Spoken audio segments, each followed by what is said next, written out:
Yep. Okay. So I know probably people in the back can't see me because I'm short and I'm sitting here, but if you need me to stand so you can see me, that's fine.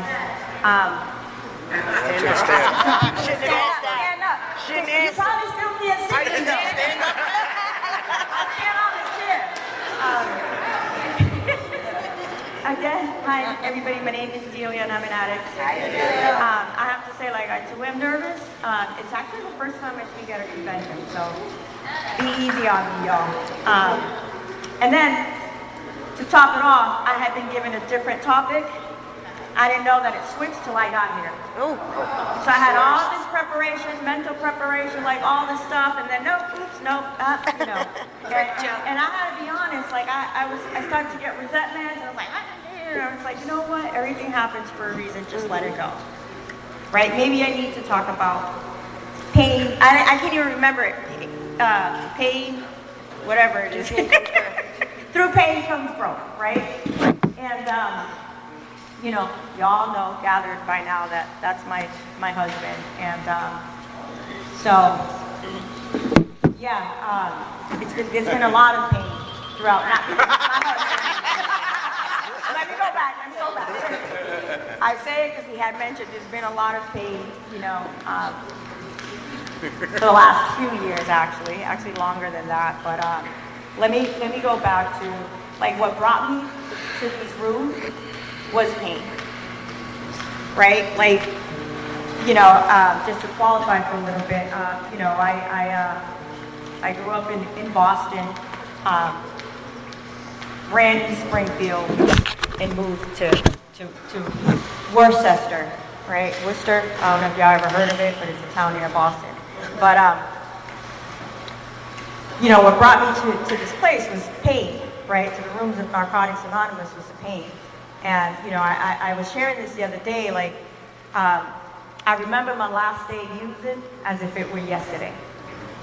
Like, I remember wanting to having so much pain that I wanted to crawl in a ball, or I just wanted to die but didn't know how to kill myself.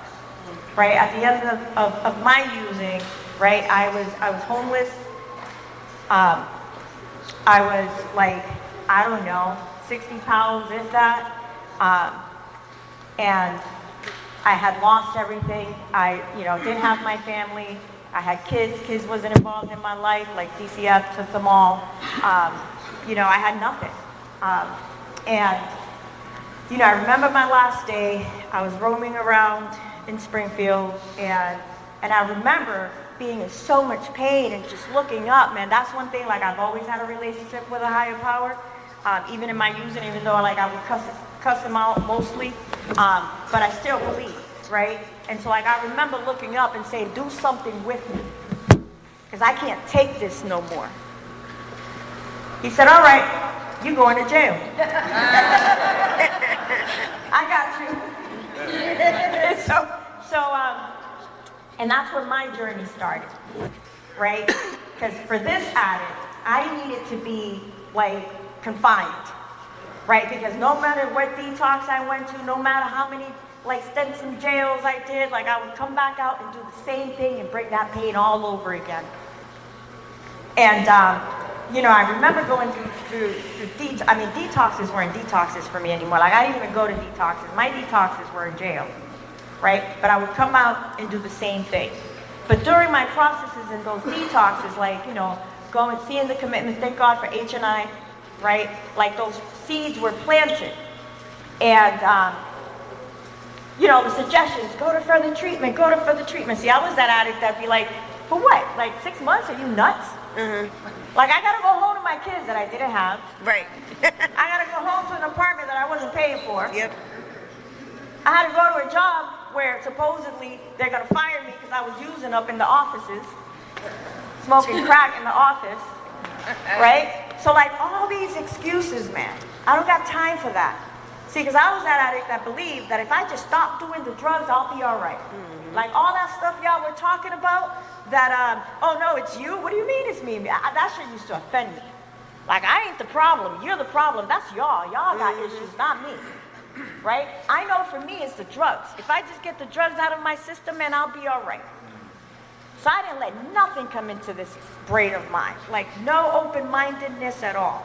But again, thank you for H&I, because with H&I, they planted those seeds. Even when I was incarcerated, like H&I would go up there and planted some seeds. And so like after a while, coming in and out, see, that's the other thing that was happening, man. Like my time outside in the free world were getting shorter, and my sentences were getting longer. So what that meant was that what I was doing to get the next one was even worse than the times before. And so, my last time, when I prayed and God said, okay, I got you, you're going in, I started to think about how, right, for me, it was like, Delia, you always said that if you get the drugs out of your system, like you'll be all right. But why is it that every time you get out of jail clean, you go back out and do the same shit, bring all that pain again? And so I had to take a look at that. And I had to be honest and be like, well, maybe those people, see, because I didn't see myself as one of you all yet, right? Maybe those people are right. Like maybe I should go to further treatment. Well, if I wanted to get parole, right? so I wanted to get parole. So I ended up getting paroled to a program. And, and I got to tell you, like, I graduated that program I got arrested in 2000. I can't remember, 6. Anyway, long story short, that was almost 20 years ago. And so I haven't found it necessary to drink, drug, whatever, since then. Nice. And it was pain that brought me to that. That brought me to a point where like I knew that I wanted to grow, I didn't know how. And so like I became, for me, that pain brought on surrender. Right? Through my pain, I had surrender. What I didn't realize at the time, when I was like, higher power, please do something with me, I was calling out for surrender. I surrender. I want something different. I just don't know how. And maybe those people that I would go into meetings to, drunk, high, whatever, right? Because I didn't believe y'all were clean. There was no way y'all were living life without nothing in your system. Mm-hmm. See, because I was that addict that I couldn't believe that I could live a life without nothing in my system. And so I ended up going to further treatment. And, those things that I wanted to go back to, see, because for me, the biggest excuse I use were my kids. Mm-hmm. Like that pain of not being there, man.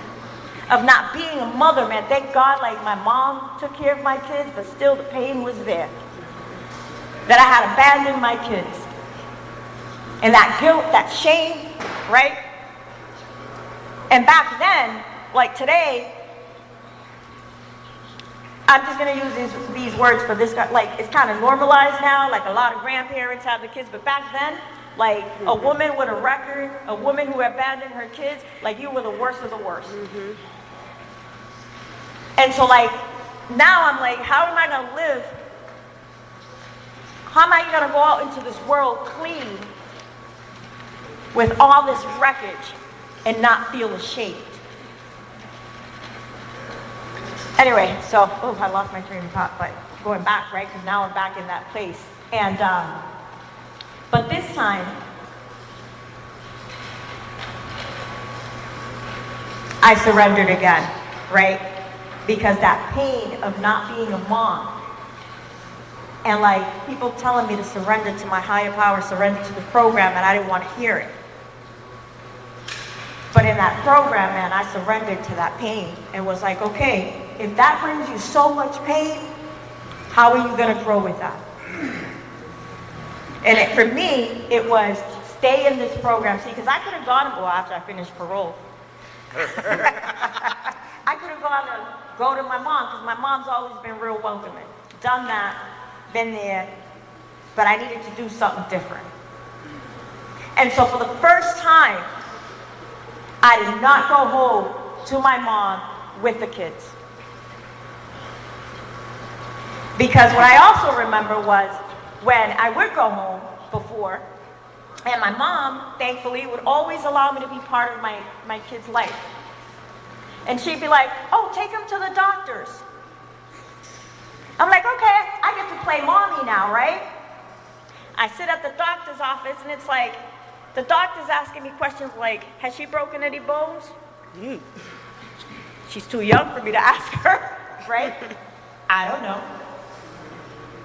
Does she have any allergies? I don't know. When was the last physical? I don't know. And what would happen was, I'd be so embarrassed, so fucking ashamed, that I go back out and use. Right? That pain of like, and then they look at me like, but aren't you her mother? And like, I didn't want to go into, yeah, but I was using drugs and I didn't raise her and my mother has, like, I didn't want to go through all that. And so that guilt and that shame and that pain kept me out there. And so what I finally realized was, I don't know how to be a mother. I'm not a mother. Like, I had to get honest with that. And it's one of the most freeing things I had to do for me. It was the most honest I could be with myself. Right? See, because I like to tell a story around how, oh, well, my mom, you know, I'm around with my kids and I'm a good mom and like, you know, all this shit bullshit. Like, you wasn't there, Delia. Like, you weren't there. And I had to be honest with myself. And so I stayed at the 6-month program, and I graduated from the program, and I went into further treatment, which is something I stayed in sober living. I stayed in Worcester. Because I knew that if I went back to my kids without knowing how to be a mother, right? And those, like, I wasn't ready. I wasn't ready. And let me tell you, I got pushback from my family. What do you mean? Don't you love your kids? Like, why aren't you home with them? But see, I had felt so much pain in the past that I knew that I believed what you all said, that if I got better and that I stayed here, and if I grew a little bit, and if I did the steps, and if I got sponsorship, if I got all those things, I'll be all right. It don't matter what my family says. Sorry, technical difficulties here. Hold it down.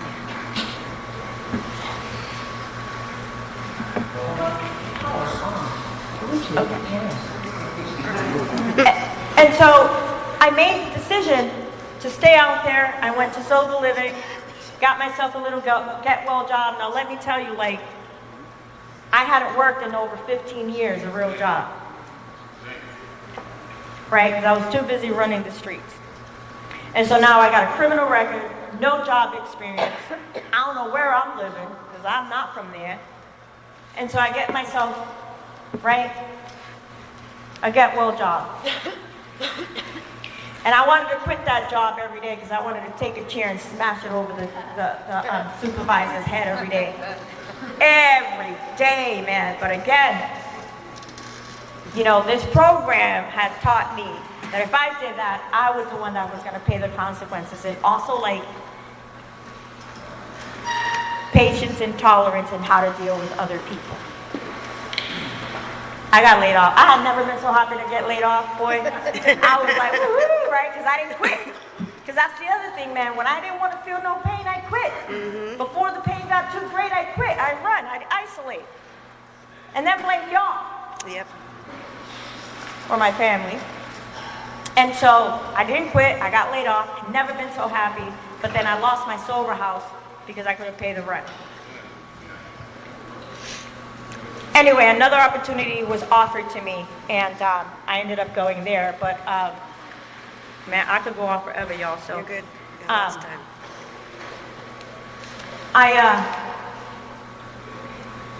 I decided to stay out there. Actually, no. Let me back up. I ended up, because when I lost my job, I got the screw it, right? I'm going back home. I'm going to my mother's house. I'm going to be close to my kids. Blah, blah, blah. Screw everybody. And I did.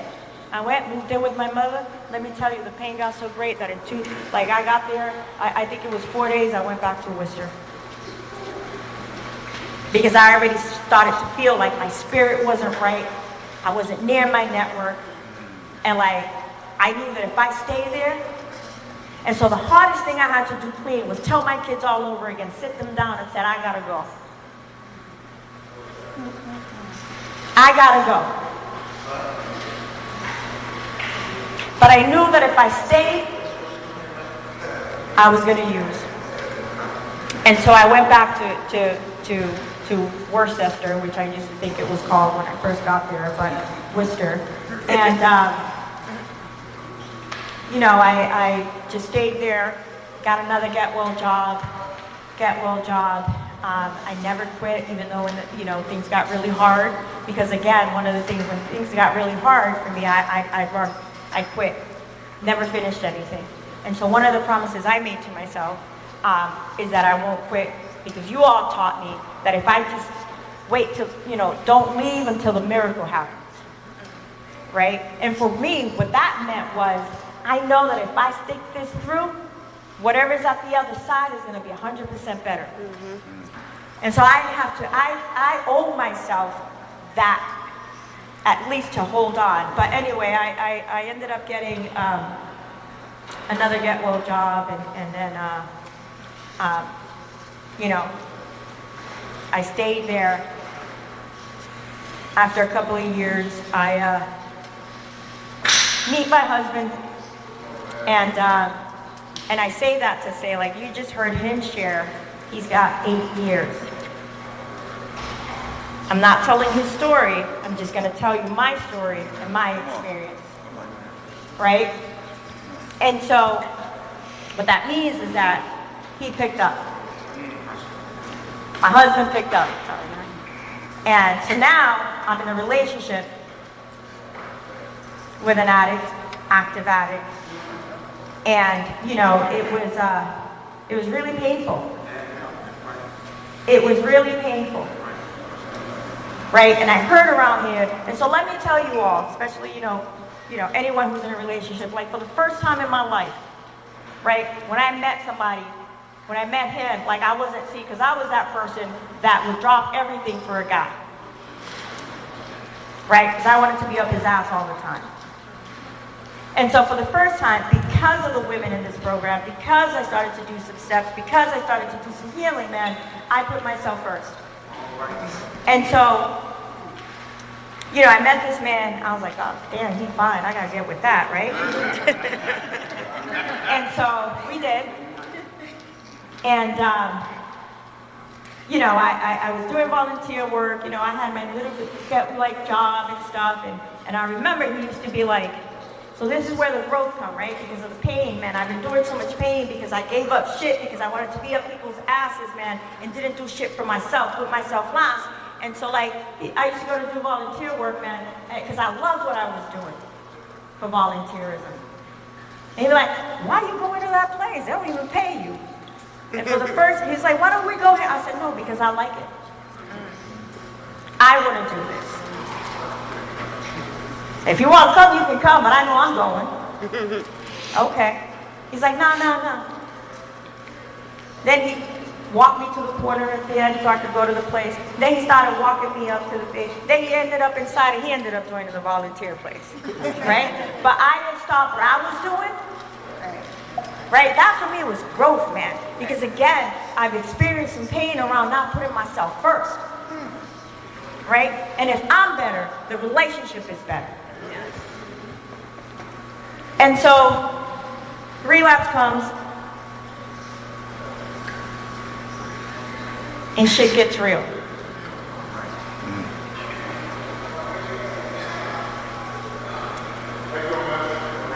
Shit got really real. And I gotta say, y'all, I was in my own denial. Like, I'm owning that. I was in my own denial. No, he can't be, no. All sides are fucking there. Until they got really real where there was no denying that shit. And let me tell you, if it wasn't for the people in this program who carried me, I wouldn't be here.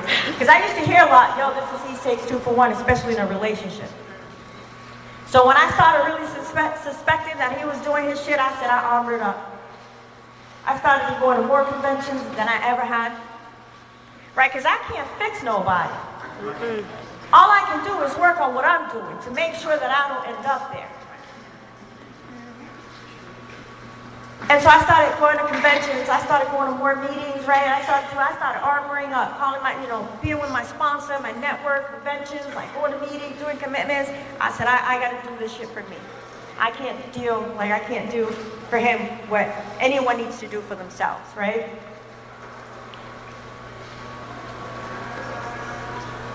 And so it got to a point where, like, I'm being vulnerable, and I'm going to share, because that was my experience. It got to the point where, like, but we're still living together. Now I find myself, like, I'm living like I'm using. And that's where the pain got too fucking great. I was like, I can't do this shit. Right? And I needed to, like, separate the disease from the person who my husband is. Right? Because I was taught that in this process, right? It's not personal. This is a disease who's trying to get to you too. And so, the pain got really great. It got to the point where I was like, I can't stay. I can't stay. I gotta save myself. I love you. I'm here, but I can't stay. He gets a call, the detox, right? As I was walking out the door, the detox calls. He goes into detox, and then his journey, like, here we are. I share that because it's because of this program, 12 steps, everything that it has to offer, man. And let me tell you, I don't do it perfectly. The one thing I've done perfectly is I haven't picked up. Right? But it was because I did all that stuff, because of the network, because of the women, man, because women, I was able to talk about some shit that only women understand. And then it was like, oh shit, you too? Right now, all that shame is lifted. And again, it wasn't because of the network, like, carried me through all of that. And my higher power, man, because I stayed close. Because if it wasn't for my higher power, man, I would have been in that detox with him.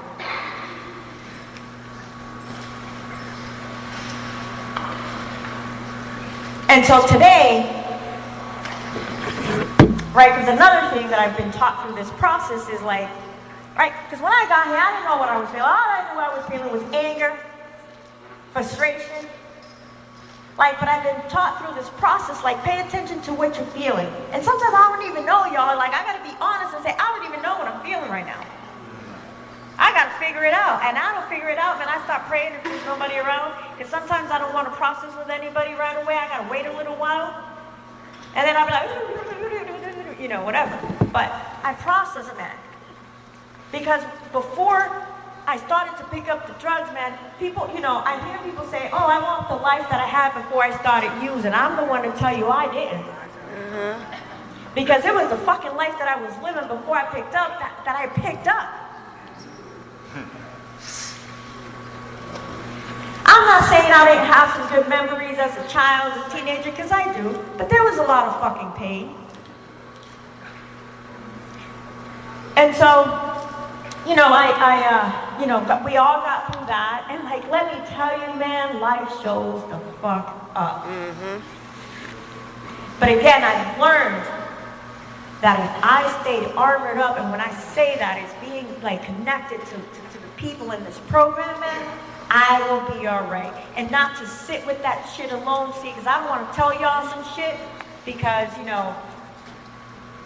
I don't want y'all to know what's going on. Nah, not me. I'm like, listen, this is what's going on. I don't know what I'm feeling, blah, blah, blah, blah, whatever.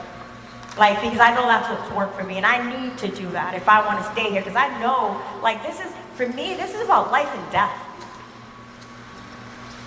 Right? This is about life and death. And as you heard earlier, like, there's been a lot of deaths in our family, man. I just buried my father. And again, and this is like another important thing, like, so my father and I, we didn't have the best relationship.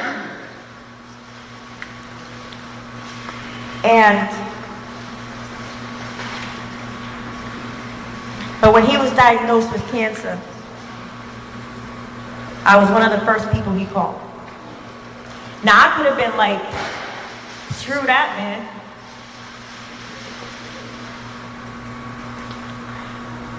But see, I would have been doing it out of resentment. And I didn't want to live in that resentment.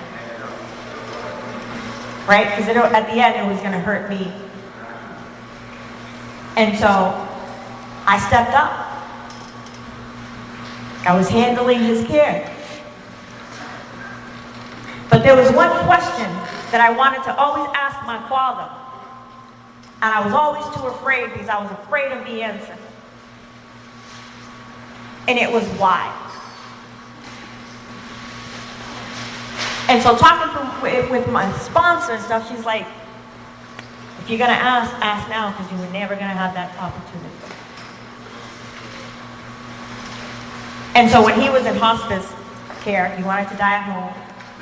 My older brother and I, we split our time to take care of him, and I was able to ask him. And he said to me, well, I'm going to say it in Spanish now. He said, well, you know how people are. What I gathered, he didn't know how to have the conversation. And thankfully, I was mindful and aware of that it wasn't about me. It was like he still didn't know how to have the conversation, so I didn't push it. But what I got out of that was people in my family were still talking to him about me and my old life. And so I was able to show my father throughout that, like, it was a painful, listen, it was a painful thing to watch. In spite of, man, because I love my father. Like, I have really good memories with him when I was a child. And that was what I was hoping we could get back. And so, you know, it was hard watching him deteriorate. Like, I was giving him, you know, those hard meds. And, like, thankfully for networking, because he was in another city, and I had a network in that city. Like, I would go to meetings, meet up with my sponsee's sister in that city. Because if they hadn't been there, I would not have made it. You know, and in the meantime, also inherited a grandkid. It's like there was a lot of pain. But I didn't give up. I stuck, I stayed, I prayed. I did all the things that I was told to do in these rooms, in Narcotics Anonymous.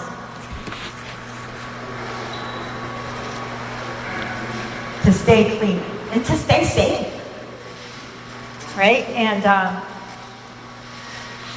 you know, thankfully, you know, my husband helped with the grandkid because now we're trying to juggle my father's care and just newly, like, living with a grandchild. Like, there was a lot. And so what that brought up for me was like that, like, because my daughter is one of us. And, you know, it's really painful to watch because I wish I could fix it for her. But also as an addict, I know that I can't do nothing. Mm-hmm. Right? I just got to allow her to go through her process. She's got to go through her process just like I need to go through mine. And anyway, oh, it's gone. I don't know, I'm getting old, y'all. I forget what I'm talking about. But anyway, what I've learned in this process, man, that when I'm feeling like a lot of pain, I believe that if I continue to do the things that I need to do, that it's all part of my growth and some growth is coming, if I'll allow myself to look at it that way. I no longer stay in that pain because I've been here long enough to see that once I feel like I get through it, and I'm not saying like it goes away, but if I don't sit in it and I connect with other people, I make it through it, it subsides, and at the end, Whether it's what I wanted to happen or not, I'm okay. And when I say I'm okay, it means I didn't pick up. Bless you. And I'm not so miserable, or my life has become unmanageable. And it can be unmanageable, right? Because I'm one of those people, like, shit happens, I need to fix it. Move out my way, I gotta go. But anyway, I'm sure there was a lot I wanted to share, but somehow I'm like stuck.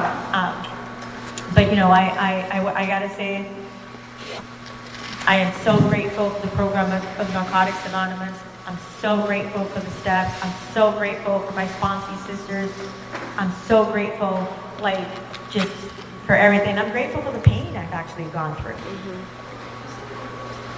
And let me tell you, because of all those things, like, I live a good life today. I mean, shit happens, right? But, you know, those get-well jobs, this unemployed person for 15 plus years, no formal education, like, I have a great job. Like, I'm doing things that I never imagined I'd be doing in terms of work. Like, I would have changed what I'm doing for nothing, man. It's not like, yeah, I love it, you know. I love, like, my kids are in my life today. Oh, God, they're in my life today. Felt that. You know, I remember a time where I was like, I tried to envision, because I was away from them for so long, and, you know, when they're little, they grow up. I was like, I wonder what my kids look like now. And then when they came back into my life, I'm like, oh, I can never lose sight because they're all up in my face. Now I know what they can look now. So you step back a little bit, right? And so, and I tell you, like, it was a blessing. But it is important. It was important for me that I armored up, right? Talk to other women, like, how did you go through this, right? Because another thing about me was the guilt for my kids. Like, I wanted to give them everything. But other women in this process were like, you can't do that. Because see, my kids were like, well, I don't love you. You're not my mother. You didn't raise us.